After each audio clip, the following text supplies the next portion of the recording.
தீபம் செய்திகளை உடனுக்குடன் தெரிந்து கொள்ள தீபம் செய்தி சேனலை சப்ஸ்கிரைப் பண்ணுங்க, பெல் பட்டனை கிளிக் பண்ணுங்க.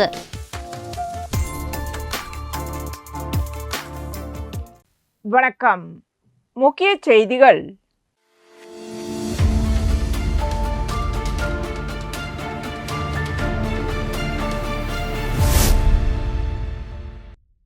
முன்னாள் பாரத பிரதமர் அன்னை இந்திரா காந்தி பிறந்தநாள் விழா புதுச்சேரி அரசு சார்பில் தேசிய ஒருமைப்பாட்டு தின விழாவாக கொண்டாடப்பட்டது. இதனையொட்டி 100 அடி சாலை விழுப்புரம் சாலை சந்திப்பில் அமைந்துள்ள அவரது சிலைக்கு துணைநிலை ஆளுநர் கைலாசநாதன், முதலமைச்சர் ரங்கசாமி, அமைச்சர் லட்சுமி நாராயணன், அரசு கொறடா ஏகேடி ஆறுமுகம், சட்டமன்ற உறுப்பினர்கள் சாய்ஜே சரவணகுமார், KSP ரமேஷ், லட்சுமிகாந்தன், தலைமை செயலர் டாக்டர் சரத் சௌகான், செய்தி மற்றும் விளம்பரத்துறை இயக்குனர் முனுசாமி ஆகியோர் மாலை அணிவித்து மரியாதை செலுத்தினர். இதனைத் தொடர்ந்து முதலமைச்சர் தேசிய ஒருமைப்பாட்டு தின உறுதிமொழியை வாசிக்க அனைவரும் ஏற்றுக்கொண்டனர்.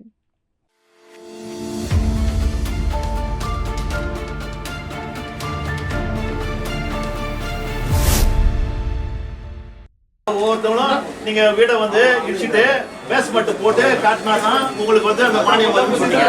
அதுக்கு தகுந்த மாதிரி அவங்க என்ன செய்ய, இந்த கூரை ஊடையோ கல் ஊடையோ ஓட்டு ஊடையோ இடிச்சுட்டு பேஸ்மெண்ட் போட்டு எல்லாம் வாடகை வீட்டுல போய் 10,000, 5,000, 6,000 வாடகைல போய் நிற்கிறாங்க. எவ்வளவு காலத்துக்கு நீங்க கொடுக்குற மானியத்துக்கு மேல வாடகை கட்டுவாங்க முடியுது. வாடகை கட்டா அவங்களுக்கு எப்படி பஸ் வருது? நான் எவ்வளவு காலம் இவங்களை வீடு கட்டாதீங்க வீடு தலை விட்டாக்க என்ன ஆகும்?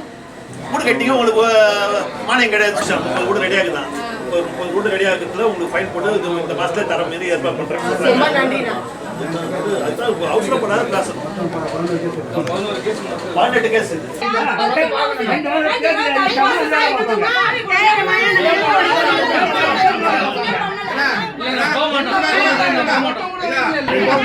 புதுச்சேரி உருளையன்பேட்டை தொகுதிக்குட்பட்ட பொதுமக்களுக்கான வீட்டு வசதி ஒதுக்கீடு மற்றும் அடுக்குமாடி குடியிருப்பு மேம்படுத்துதல் பணிகள் குறித்து பல்வேறு கோரிக்கைகளை முன்வைத்து தொகுதி சட்டமன்ற உறுப்பினரும் நமது மக்கள் கழக தலைவருமான நேரு என்கின்ற குப்புசாமி தலைமையில் குடிசை மாற்று வாரிய தலைமை அதிகாரி அலுவலகம் முற்றுகையிடப்பட்டது. உருளையன்பேட்டை தொகுதியில் உள்ள புஸ்ஸி வீதி, சின்ன சுப்பராய பிள்ளை வீதி, பாரதி வீதி, மோந்தரேஸ் வீதி, கந்தப்பு முதலியார் வீதி உள்ளிட்ட சாலையோர பகுதிகளில் வசிக்கும் மக்களுக்கு புதுச்சேரி அரசு குடிசை மாற்று வாரியம் வழங்கும் வீடு கட்டும் மானிய உதவித்தொகை விரைவில் வழங்க வேண்டும். லம்போர்ட் சரவணன் நகரில் கட்டப்பட்டுள்ள அடுக்குமாடி குடியிருப்புகளில் வீடு ஒதுக்கீடு உடனடியாக வழங்க வேண்டும். திடீர் நகர் பகுதியில் வசிக்கும் ஏழை மக்களுக்கு முன்னுரிமை அடிப்படையில் அடுக்குமாடி குடியிருப்புகள் வழங்கப்பட வேண்டும். குடிசை மாற்று வாரியம் மூலம் கண்டாக்டர் தோட்டம் பகுதியில் உள்ள அரசு அடுக்குமாடி குடியிருப்புகளில் நடைபெற வேண்டிய புதுப்பித்தல் மற்றும் மேம்பாட்டு பணிகள் சரிவர நடைபெறவில்லை என பொதுமக்கள் தெரிவித்துள்ளனர். மேலும் அங்குள்ள பிளாக் 1, பிளாக் 2, பிளாக் 3, பிளாக் 4 குடியிருப்புகளுக்கு இடையில் உள்ள சிமெண்ட் சாலைகள் புதியதாக அமைக்கும் பணிகள் எப்பொழுது தொடங்கப்படும் என்பதையும் சட்டமன்ற உறுப்பினர் நேரு கேட்டறிந்தார். தொடர்ந்து கோவிந்த சாலை, அந்தோணியர் கோவில் தெரு அரசு குடியிருப்புகளின் புதுப்பித்தல் மற்றும் மேம்படுத்துதல் பணிகளின் முன்னேற்றம் குறித்து பொதுமக்கள் சார்பில் சட்டமன்ற உறுப்பினர் நேரு அதிகாரிகளிடம் கேள்வி எழுப்பினார். மேலும் முற்றுகையின் போது திடீர் நகர் மற்றும் கோவிந்த சாலை, கண்டாக்டர் தோட்டம் மேற்கண்ட சாலையோர பகுதியை சார்ந்த பொதுமக்கள் பலர் கலந்து கொண்டனர். மேலும் முற்றுகையில் நமது மக்கள் கழக பிரமுகர்கள் உடனிருந்தனர். அருகில் உள்ள திடீர் நகர் என்ற பகுதியில் ஏறக்குறைய 40-50 ஆண்டு காலமாக அங்க குடிசையில் வாழ்ந்து வரும் மக்களுக்கு இந்த குடிசை மாற்று வாரியம் மூலமாக வீடு கட்டி தரப்படும் என்று பல ஆட்சியாளர்கள் வாக்குறுதி கொடுத்தோம். இன்று வரை அவர்களுக்கான வீடு ஒதுக்கும் பணியை செய்யவில்லை. இதன் காரணமாக நான் சட்டமன்ற உறுப்பினராக தற்போது 2021 பதவியேற்ற காலத்திலிருந்து இவர்களுக்கு வீடு கொடுக்க வேண்டும் என்று வலியுறுத்தி அதற்கான பணிகளை முடித்து இந்த குடிசை மாற்று வாரியத்தில் இவர்களுக்கான கோப்பு தயார் நிலையில் இருக்குது. ஆனால் அதிகாரிகளுடைய மெத்தன போக்கால அவங்களுக்கு கொடுக்கப்பட வேண்டிய முன்னுரிமை அட்டை இதுவரை கொடுக்கப்படாமல் காலம் கடந்து இருப்பதால் ஒவ்வொரு மழை காலத்திலும் இவர்களோட வேதனையை வெளிக்காட்டும் விதமாக சாலை மறியல் செய்து கொண்டிருக்கிறார்கள். இது நான் எனது தொகுதி என்பதால இவங்களுக்கான பணிகளை எல்லாம் முடிச்சு இந்த அதிகாரிகிட்ட ஒப்படைச்சிட்டேன். இது டோக்கன் போட்டு இந்த குடிசை மாற்று வாரியம் மூலியமா கட்டப்பட்டுள்ள லேம்பர்ட் சார் நிறையில இவங்களுக்கு பணியா இந்த ஒதுக்கீடு ஆணை கொடுக்கணும். இதுவரை கொடுக்காததுனால இவங்களோட வேதனையை இவங்க வேடிக்கை பார்த்துட்டு இருக்கிறாங்க. அதே நேரத்தில் பார்த்தீங்கன்னா இன்னைக்கு இந்த குடிசைமாற்று வாரியத்து மூலமா காமராஜ் கல்வி வீடு கட்டும் திட்டத்துல ஏற்கனவே கொடுத்திருந்த திட்டம் மாதிரி மத்திய அரசு திட்டமாக வந்த பிறகு இந்த 3 ஆண்டு காலமாக ஏறக்குறைய 4 ஆண்டு காலமாக ஒரு கூட இன்னைக்கு வீடு கட்டும் திட்டத்துல அந்த மானியம் போய் சேரல. ஏறக்குறைய 4 வருஷமா இந்த வீடுகளை பிரிச்சு போட்டுட்டு இன்னைக்கு வீடு இல்லாத இவங்க வீடு கேட்டு நடுவோடு நிக்கிறாங்க. வீடு இருந்தவங்க இன்னைக்கு அந்த வீட்டை கட்டுறதுக்கு மானியம் கேட்டு பிரிச்சு போட்டு பேஸ்மெண்டம் போட்டுட்டு இருந்த வீட்டையும் காலி பண்ணிட்டு வாடகை வீட்டுல போய் வாடகை கொடுத்துக்கின்னு இன்னை வரைக்கும் அவங்க நடுத்தல் நிக்கிறாங்க. எல்லாரையும் நடுத்தர் நிக்க வைக்கிறது தான் இந்த குடிசைமாற்று போர்டுனுடைய வேலையா, இல்லை அவங்கள நல்ல ஒரு வாழ்க்கை வாழறதுக்கு அவங்களுக்கு ஒரு நிரந்தர வீடு கொடுக்கறது தான் இந்த துறையா என்றது தெரியல. இதனாலதான் இன்னைக்கு இந்த மக்கள் இன்னைக்கு வீதியில போராடக்கூடிய நேரத்துல இருக்கிறாங்க. அவங்களுக்கு நியாயம் கேட்கிற விதமா நானும் சட்டமன்ற உறுப்பினர் அவங்க கூட நிக்க வேண்டிய சூழ்நிலை வருது. அதனால இந்த அரசும் சரி, அரசு அதிகாரியும் சரி, இதை துரிதமா செயல்பட்டு இவங்களுக்கான வீடு ஒதுக்கும் பணியை இந்த ஒரு மாதத்துல இது செஞ்சு கொடுக்கலனாக்கா இவங்களுடைய தொடர் போராட்டம் நடத்த போறாங்க. அதுக்கு நானே தலைமை நாட்டுவன்றதை இது மூலமா தெரிவித்துக் கொள்கிறேன். நன்றி.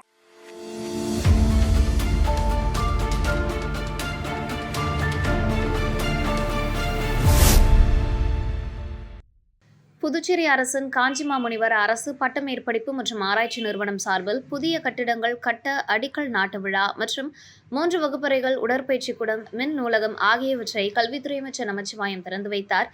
தொடர்ந்து செய்தியாளர்களை சந்தித்த அமைச்சர் நமச்சிவாயம், சிபிஎஸ்இ மாணவர்கள் தொடர்ந்து பயிற்சி அளிக்கப்பட்டு வருகிறது. கடந்த முறை 10ஆம் வகுப்பில் 42 பள்ளிகள் 100% தேர்ச்சியை பெற்றுள்ளது. கடந்த ஆண்டை விட இந்த ஆண்டு கூடுதலாக மதிப்பெண்கள் பெற வேண்டும் என நடவடிக்கை எடுக்கப்பட்டு வருகிறது. மேலும் படிப்பில் பின்தங்கியுள்ள மாணவர்களுக்கு கூடுதல் கவனம் செலுத்த வேண்டும் என்பதற்காக சனிக்கிழமைகளில் சிறப்பு வகுப்புகள் நடத்த அறிவுறுத்தப்பட்டுள்ளது. மேலும் நீட் தேர்வை எதிர்கொள்ளும் வகையில் 6ஆம் வகுப்பிலிருந்து சிறப்பு வகுப்புகள் நடத்தப்பட நடவடிக்கை எடுக்கப்பட்டு வருகிறது. மத்திய அரசின் அறிவுறுத்தலின்படி தமிழ் வழி கல்வி போதிக்கும் வகையில் புதுச்சேரி மற்றும் காரைக்காலில் தனிப்பள்ளிகள் துவங்க நடவடிக்கை எடுக்கப்பட்டு வருகிறது. கல்லூரியில் பதவி உயர்வு கேட்டு போராடி வரும் பேராசிரியர்களிடம் பேச்சுவார்த்தை நடத்தி அவர்களுக்கு உரிய நடவடிக்கை எடுக்கப்படும் என்றும் தெரிவித்தார்.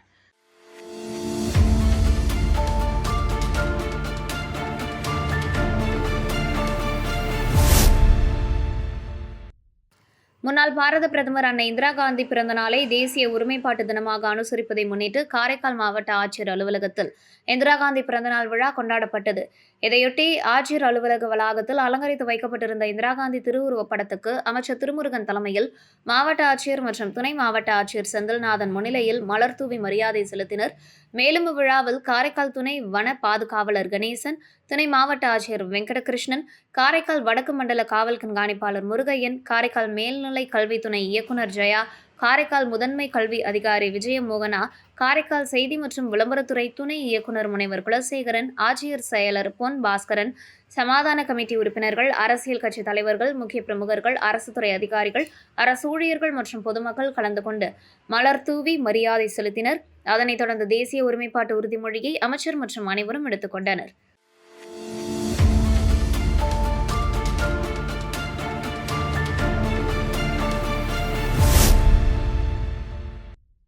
திண்டிவனம் வட்டத்தில் வராக நதி தொண்டியாறு சங்கமிக்கும் இடத்தில் அமைந்துள்ள வீடூர் நீர்த்தேக்க திட்டம் 1958, 1960 காலத்தில் உருவாக்கப்பட்டு தொடர்ந்து பயன்பாட்டில் உள்ளது. மொத்தம் கொள்ளளவு 605 மில்லியன் கன அடி கொண்ட இவ்வணை மூலம் தமிழ்நாட்டில் 2200 ஏக்கரும், புதுச்சேரியில் 1000 ஏக்கரும், மொத்தம் 3200 ஏக்கர் நிலங்கள் பாசன வசதி பெறுகின்றன. விவசாயிகள் கோரிக்கையை ஏற்று தமிழக முதலமைச்சர் உத்தரவின்படி பாசனத்திற்காக நீர் திறக்கப்பட்டது. நீர் 135 நாட்கள் ஏப்ரல் 2, 2026 வரை தேவைக்கேற்ப வழங்கப்படும். அணையின் தற்போதைய நீர்மட்டம் 30.350 அடி. நீர்பிடிப்பு நிலை 475.772 மில்லியன் கன அடி. நீரை விழுப்புரம் மாவட்ட ஆட்சித்தலைவர் ஷேக் அப்துல் ரஹ்மான் திறந்து வைத்தார். இந்நிகழ்வில் முன்னாள் அமைச்சர், சட்டமன்ற உறுப்பினர் செஞ்சி மஸ்தான், ஆரணி பாராளுமன்ற உறுப்பினர் தரணிவேந்தன் ஆகியோர் பங்கேற்றனர். மேலும் மயிலம் ஒன்றிய குழு பெருந்தலைவர் யோகேஸ்வரி மணிமாறன், முன்னாள் சட்டமன்ற உறுப்பினர் டாக்டர் மாசிலாமணி, மாவட்ட அவைத்தலைவர் டாக்டர் சேகர், ஒன்றிய செயலாளர்கள், பொதுக்குழு உறுப்பினர்கள், ஊராட்சி மன்ற தலைவர்கள் மற்றும் துறை சார்ந்த அதிகாரிகள் கலந்து கொண்டனர்.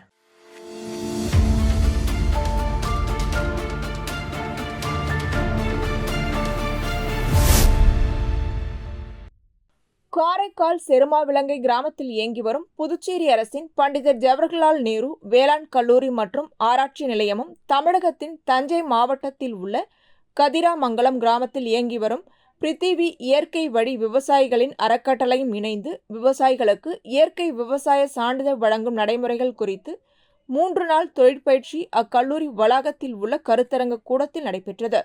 பகஜன் கோவா வேளாண் கல்லூரியில் விவசாயம் மற்றும் தோட்டக்கலை பாடங்களில் இளங்கலை பட்டப்படிப்பு பயிலும் 105 மாணவ மாணவிகளுக்கு தொழிற்பயிற்சி வழங்கப்பட்டது. கல்லூரி முதல்வர் டாக்டர் சங்கர் தலைமை உரையாற்றி தொழிற்பயிற்சியை தொடங்கி வைத்தார்.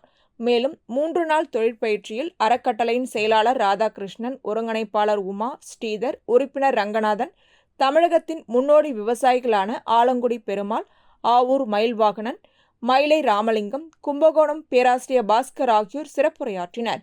பயிற்சியில் பங்கேற்ற மாணவ மாணவிகளுக்கு சான்றிதழ்கள் வழங்கப்பட்டன.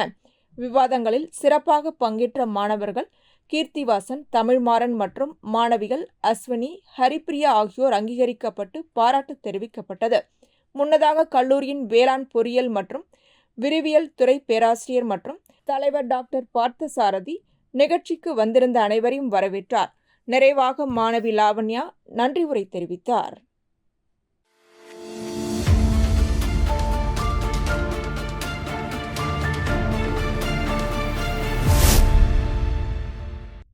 புதுச்சேரி அரசு மகளிர் மற்றும் குழந்தைகள் மேம்பாட்டுத்துறை சார்பில் ஒருங்கிணைந்த குழந்தைகள் நலத்திட்டம் 5 கீழ் இயங்கும் அரியாங்குப்பம் தொகுதிக்குட்பட்ட முருங்கப்பாக்கம், பள்ளத்தெரு, வில்லியனூர் ரோட், தக்காத்தோப்பு ஆகிய பகுதிகளில் உள்ள 3 அங்கன்வாடி மையங்கள் மறுசீரமைப்பு செய்வதற்காக பொதுப்பணித்துறை வடக்கு கோட்டம் கட்டிடம் மற்றும் சாலை பிரிவு மூலம் ரூபாய் 15,50,000 மதிப்பீட்டில் மறுசீரமைப்பு செய்யப்பட்டு பணிகள் நிறைவடைந்து அதன் திறப்பு விழா நடைபெற்றது. இதில் சட்டமன்ற உறுப்பினர் பாஸ்கர் என்கின்ற தட்சிணாமூர்த்தி கலந்து கொண்டு 3 அங்கன்வாடி மையங்களை திறந்து வைத்தார். மேலும் இந்நிகழ்ச்சியில் மகளிர் மற்றும் குழந்தைகள் மேம்பாட்டுத்துறை இயக்குனர் முத்துமீனா, குழந்தைகள் நலத்திட்ட அதிகாரி பாலாஜி, பொதுப்பணித்துறை வடக்கு கோட்ட கட்டிடம் மற்றும் சாலைகள் பிரிவு செயற்பொறியாளர் வைத்தியநாதன், இளநிலை பொறியாளர் தேவேந்திரன் மற்றும் அப்பகுதி முக்கிய பிரமுகர்கள், அங்கன்வாடி ஊழியர்கள் கலந்து கொண்டனர்.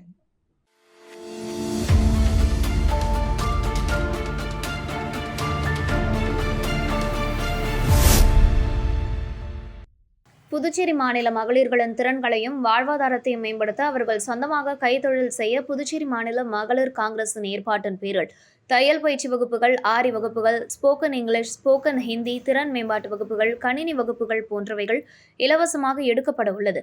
இலவச பயிற்சி வகுப்புகளின் தொடக்க நாளாக அன்னை இந்திரா காந்தி அம்மையாரின் பிறந்த நாளை முன்னிட்டு புதுச்சேரி மாநில மகளிர் காங்கிரஸ் தலைவி நிஷா தலைமையில் அவரது ஏற்பாட்டில் பயிற்சி வகுப்புகளின் திறப்பு விழா நடைபெற்றது. முதலியார்பேட்டை கடலூர் சாலையில் நடைபெற்ற இந்த நிகழ்ச்சியில் காங்கிரஸ் பேரியக்கத்தின் தலைவர்கள் மற்றும் நிர்வாகிகள் கலந்து கொண்டனர். தொடர்ந்து முதலியார்பேட்டை பகுதியில் மகளிருக்கான இலவச பயிற்சி முகாம் நடைபெற உள்ளது என்பது குறிப்பிடத்தக்கது. இதில் திரளான முதலியார்பேட்டை தொகுதியை சேர்ந்த மகளிர்கள் மற்றும் காங்கிரஸ் கட்சி நிர்வாகிகள், மகளிர் காங்கிரஸ் நிர்வாகிகள் உள்ளிட்டோர் கலந்து கொண்டனர்.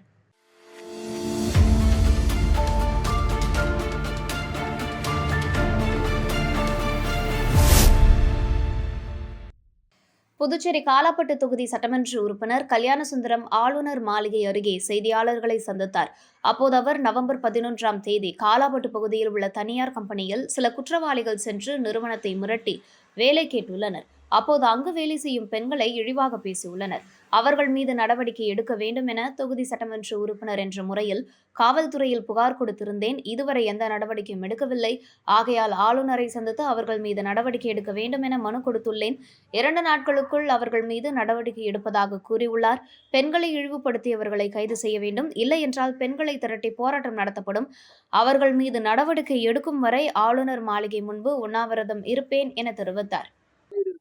அதாவது யாரு தலையீடு இருந்தாலும் சரி, ஜனநாயக முறைப்படி பெண்களை இழிவுபடுத்துகின்ற கொலை குற்றவாளியை கைது செய்யணும், வழக்கு பதிவு பண்ணணும். அது யாரு தலையெடுக்குது, யாரு குறுக்கெடுக்குதோ எனக்கு அது அவசியம் கிடையாது. என்ன பொறுத்த அளவுக்குன்னா, நான் ஆதாரத்தோட வீடியோவோட உங்களுக்கு எல்லாருக்கும் வீடியோ தரேன். அந்த வீடியோவில் இருக்கப்பட்ட அத்தனை குற்றவாளிகளையும் கைது பண்ணணும், வழக்கு பதிவு பண்ணணும். ஆளுநர் 1 நாள் 2 நாள் டைம் கேட்டிருக்காரு. இன்னைக்கு அவங்க இவங்க இல்லை, மாறன் சார் இல்லை, எஸ்பி இல்லை. 2 நாள்ல நான் கூப்பிட்டு எல்லாரையும் கூப்பிட்டு டிஐஜி கூப்பிட்டு வச்சு நான் 2 நாள் நடவடிக்கை எடுக்கிறேன்.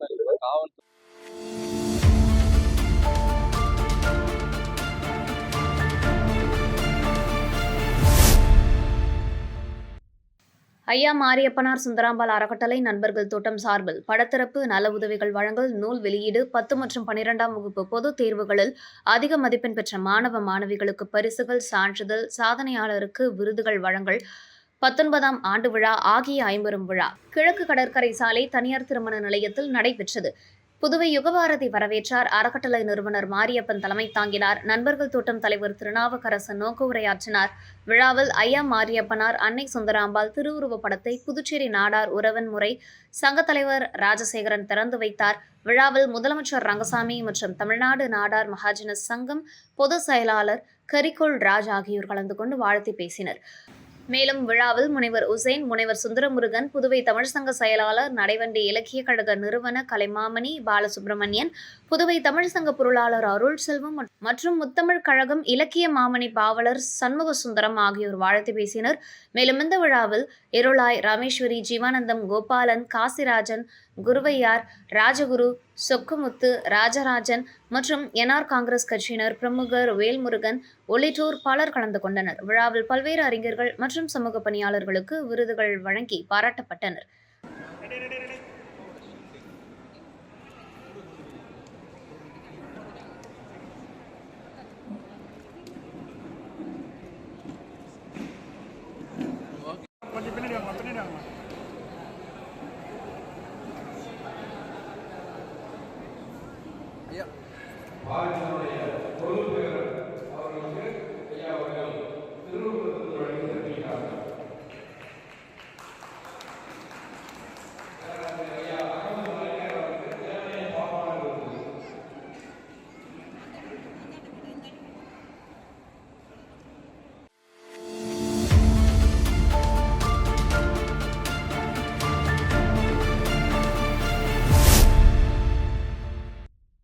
வங்கக்கடலில் உருவான குறைந்த காற்றழுத்த தாழ்வு நிலையின் காரணமாக புதுச்சேரி மற்றும் அதனை சுற்றியுள்ள பகுதிகளில் கடந்த சில நாட்களாக கனமழை தொடர்ந்து பெய்து வருகிறது.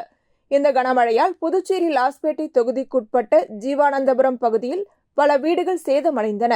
இந்த தகவலை அறிந்த சப்தகிரி அறக்கட்டளை நிறுவனர் முன்னாள் சபாநாயகர் VP சிவக்கொழுந்து நேரில் ஜீவானந்தபுரம் பகுதிக்கு சென்று மழையால் பாதிக்கப்பட்ட வீடுகள் மற்றும் சேதமடைந்த இடங்களை பார்வையிட்டு ஆய்வு செய்தார். பாதிக்கப்பட்ட குடும்பங்களை சந்தித்து அவர் உடனடியாக நிவாரணமாக தார்பாய் உள்ளிட்ட பல்வேறு நலத்திட்ட உதவிகளை வழங்கினார். ஆய்வின் போது என்ஆர் காங்கிரஸ் பிரமுகர்கள் உடனிருந்தனர்.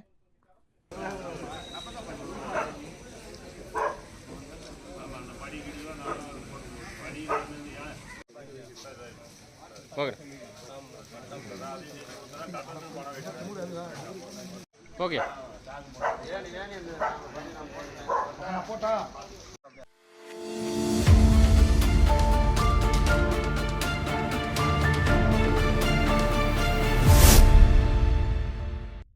புதுச்சேரி அரசு ஆதிதிராவிடர் சிறப்பு கூறு நிதியின் கீழ் திருபுவனை தொகுதிக்குட்பட்ட நல்லூர் அரசு தொடக்க பள்ளிக்கு பொதுப்பணித்துறையின் சார்பில் ரூபாய் 24.25 லட்சம் செலவில் பாதுகாப்பான சுற்று மதில் சுவர் அமைக்கும் பணிக்கான பூமி பூஜை விழா நடைபெற்றது. விழாவிற்கு தொகுதி சட்டமன்ற உறுப்பினர் அங்காளன் தலைமையேற்று பூமி பூஜை செய்து பணியினை தொடங்கி வைத்தார்.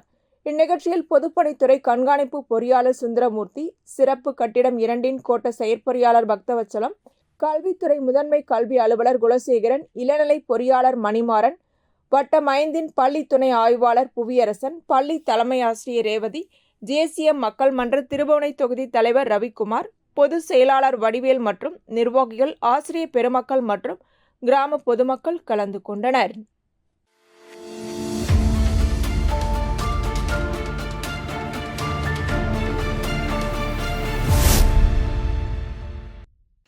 வங்கக்கடலில் உருவான குறைந்த காற்றழுத்த தாழ்வு நிலையின் காரணமாக காரைக்கால் மற்றும் அதனை சுற்றிய பகுதிகளில் கடந்த சில நாட்களாக கனமழை தொடர்ந்து பெய்து வருகிறது. இந்த கனமழையால் நிரவி திருப்பட்டினம் தொகுதியில் உள்ள நிரவி தூதுபோன மூலை கிராமத்தில் 15க்கும் மேற்பட்ட கூரை வீடுகள் கனமழையால் பாதிக்கப்பட்டுள்ளது. இந்த பகுதியில் தொகுதியின் சட்டமன்ற உறுப்பினர் அடிப்படை வசதிகள் ஏதும் செய்து தரவில்லை என்று பட்டியலணி மாவட்ட தலைவர் ஸ்ரீ கஜேந்திரன், பாஜக பட்டியலணி மாநில பொறுப்பாளர் மீனாட்சி சுந்தரம் எடுத்துக் கூறினார். இதனைத் தொடர்ந்து மீனாட்சி சுந்தரம் அந்த இடத்தை பார்வையிட்டு பாதிக்கப்பட்ட கூரை வீடுகளுக்கு தார்பாய் வழங்கினார். உடன் பாஜக தொகுதி தலைவர் மணிமாறன், மாவட்ட துணைத் தலைவர் குமரவேல், முன்னாள் மாவட்ட துணைத் தலைவர் பழனி, கேந்திர பொறுப்பாளர் பக்கிரிசாமி, மோகன் மற்றும் கட்சி நிர்வாகிகள் உடனிருந்தனர்.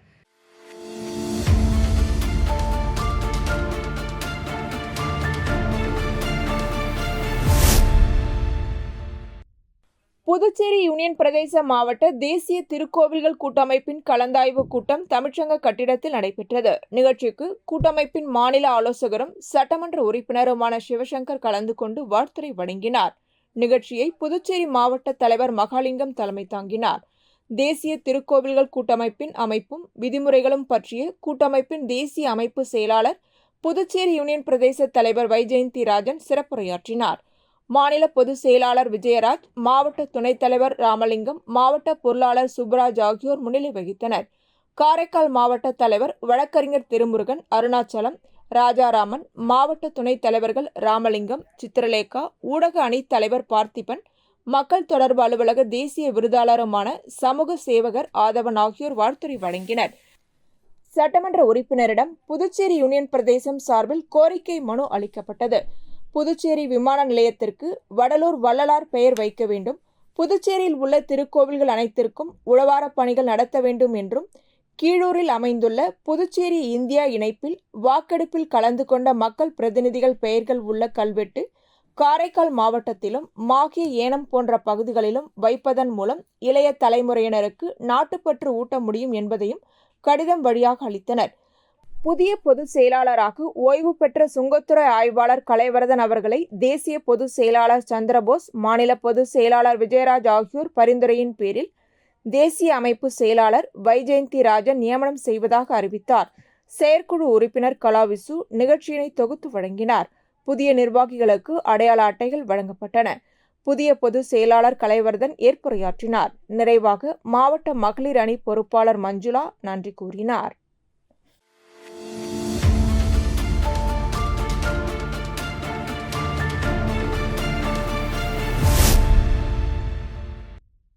உழவர்கரை தொகுதிக்குட்பட்ட முத்துப்பிள்ளைப்பாளையம் பகுதியில் அம்மா மக்கள் முன்னேற்றக் கழகம் சார்பில் நலத்திட்ட உதவிகள் வழங்கும் நிகழ்ச்சி நடைபெற்றது. இதில் அம்மா மக்கள் முன்னேற்றக் கழக மேற்கு மாநில இணை செயலாளர் லாவண்யா கலந்து கொண்டு தனது சொந்த செலவில் உழவர்கரை தொகுதிக்குட்பட்ட பல்வேறு பகுதிகளுக்கு நேரடியாக சென்று மக்களின் குறைகளை கேட்டறிந்து நலத்திட்ட உதவியாக ஹாட் பாக்ஸ் வழங்கி வருகிறார். அதன் ஒரு பகுதியாக முத்துப்பிள்ளைப்பாளையம் பகுதியில் பொதுமக்களின் பிரச்சினைகளை கேட்டறிந்து ஹாட் பாக்ஸ் வழங்கினார். மேலும் பொதுமக்களிடம் பேசுகையில் மக்கள் எதிர்கொள்ளும் பிரச்சினைகள் குறித்தும் தான் அரசியலில் கடந்து வந்த சவாலான பாதைகள் குறித்தும் தனது அரசியல் பயணம் குறித்தும் விளக்கினார். அவர் இத்தொகுதிக்காக செயல்படுத்த திட்டமிட்டுள்ள மேம்பாட்டு திட்டங்கள் பற்றியும் எடுத்துரைத்தார். குறிப்பாக நான் தேர்தலில் வெற்றி பெற்றாலும் தோல்வியுற்றாலும் இந்த தொகுதி மக்களுக்காக தொடர்ந்து உழைப்பேன் என்று அவர் தெரிவித்தார். இதனைத் தொடர்ந்து அப்பகுதி மக்கள் லாவண்யா அவர்களுக்கு நன்றி தெரிவிக்கும் விதமாக சால்வை அணிவித்தும் மாலை அணிவித்தும் பாராட்டினர்.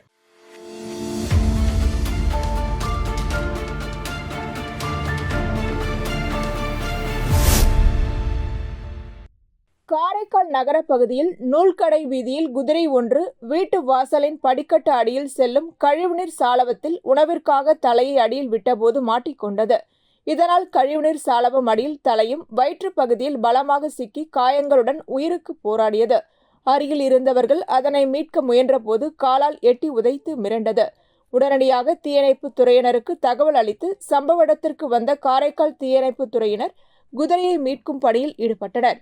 சுமார் 1 மணி நேரத்திற்கு மேலாக போராடிய நிலையிலும் குதிரை மிரண்டு அச்சத்துடனே காணப்பட்டது. பின்னர் குதிரையின் கால்களில் கயிறுகளை கட்டி இழுத்து மீட்டனர். கழிவு சாளவத்தில் இருந்து மிரண்டபோது காலால் உதைத்த குதிரை மீட்கப்பட்ட பின் மிரளாமல் எழுந்து சென்றதை அப்பகுதி மக்கள் ஆச்சரியத்துடன் கண்டனர்.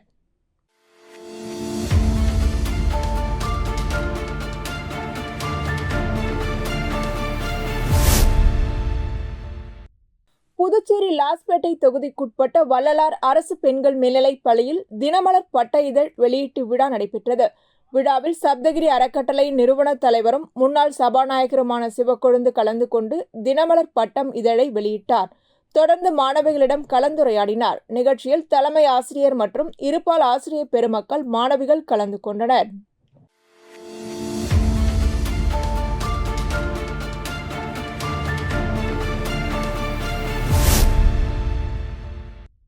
ராஜ்பவன் தொகுதியில் தொடர்ந்து பொதுமக்களின் அடிப்படை பிரச்சனைகள் மற்றும் பல்வேறு உதவிகளை செய்து வருபவர் முன்னாள் அமைச்சர் கண்ணனின் மகன் விக்னேஷ் கண்ணன். இந்நிலையில் புதுச்சேரியில் தொடர்ந்து கடந்த 4 நாட்களாக கனமழை பெய்து வருகிறது. இதனால் மீனவர்கள் கடலுக்குள் செல்ல வேண்டாம் என உத்தரவிடப்பட்டிருந்த நிலையில் இவர்களின் வாழ்வாதாரத்தை பாதுகாக்கும் வகையில் விக்னேஷ் கண்ணன் தனது ஆதரவாளர்களுடன் குருசுக்குப்பம் மற்றும் வைத்திக்குப்பம் உள்ளிட்ட பகுதிகளில் அவரின் ஆதரவாளர்களுடன் வீடு வீடாக சென்று பொதுமக்களுக்கு உணவுகளை வழங்கினார். இத்துடன் செய்திகள் நிறைவடைகின்றன. வணக்கம்.